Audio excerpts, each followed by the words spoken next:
Hi everyone, Anne Boundy from Said with Love, and welcome back to my YouTube channel. And today is the second week of the Edelweiss sew along, and this week we are actually starting to do some sewing. Yay, finally, we all say.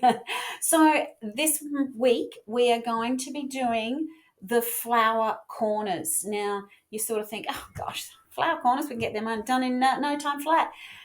There are 13 flower blocks, and that's if you're doing exactly to the pattern. If you're making it any larger, you'll have more, which means there is actually 52 of those corners to make. So it's actually a little bit of work, and it's something that we're going to do some chain piecing on so that we can get through it a bit quicker and all the rest. So before we can start sewing, though, we have to make some decisions about our fabric. So all the things that we cut last week, we need to grab out the flower corner fabrics and make some decisions.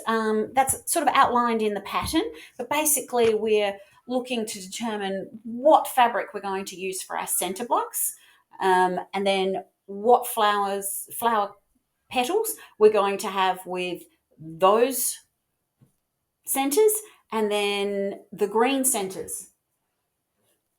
So you need to sort of put aside your fabrics into little piles as to which one's going to go with which center, so that when we get to doing that later next week, you'll have it all sorted and you won't be going, what am I putting with where? So those little decisions need to be made. I laid out all of mine and put them on different design boards so that I could keep track of things. And so I've got a picture of that.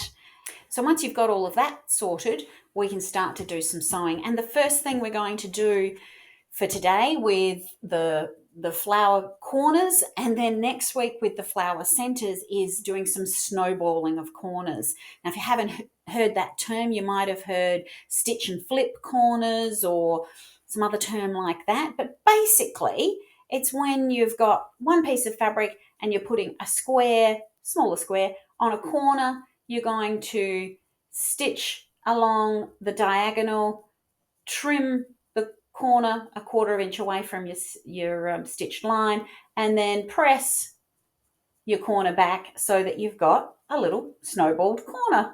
And I think the snowball term came from when you're doing it on a square and you do it on all four corners, it starts to look like a little ball, a little snowball kind of thing. So some tips and tricks with doing those stitch and flip corners or snowball corners.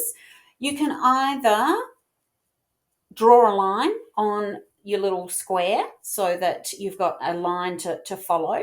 However, for these slightly smaller ones, I really can't be bothered.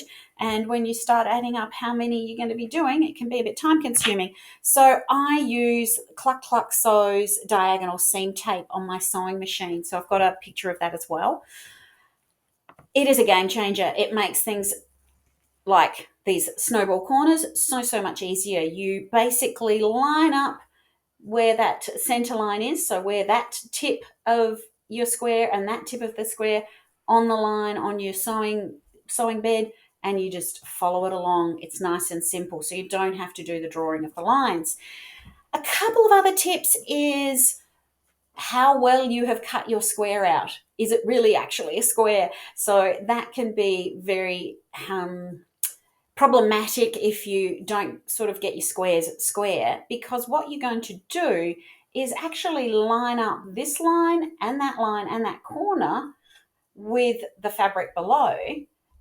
And because if you get them sort of a bit skew-if, I mean, it's a bit obvious, but a bit skew-if, you know, your line isn't going to be right, your corner's not going to be right. When you fold that back, you're going to get bits sticking up and all the rest of it. So just take your time.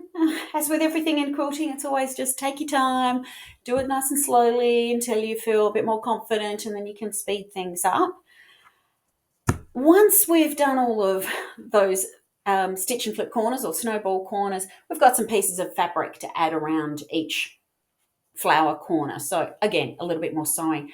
But before you start that straight sewing of putting on a seam, now would be a great time to check your 1/4 inch seam allowance. So whether you've got a foot with a little guide that you can put your fabric up against, or you've got something on your sewing machine that you that's what you line up with, your sewing foot itself, the edge of that, wherever you deem your 1/4 inch seam allowance is, just check it. The quickest way to do that is to cut 3 pieces of fabric, to scrap fabric, that are 1.5 inches wide, and sew them together, all 3 of them, and press it, and that middle piece should then be 1 inch wide. If it's a little bit too big or too small, you need to adjust where you're sort of lining your fabric up. It is surprising how often you think, yeah, I'm fine with my 1/4 inch. Yeah, that's where I do it.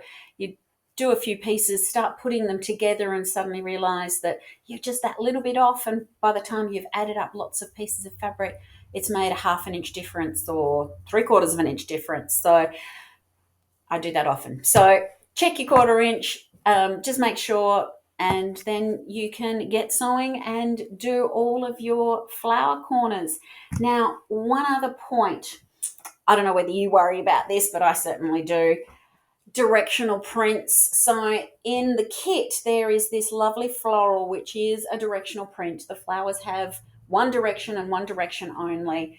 And I don't like things when they get around the wrong way. I mean, I can live with it if I've sewn it and it's all done, but if I have a choice, I will take the time to make sure that my pieces are oriented the correct way. So in this week's email, I've given you some tips on how to handle the directional prints for your flower corners, and then same sort of thing for next week for the flower centers.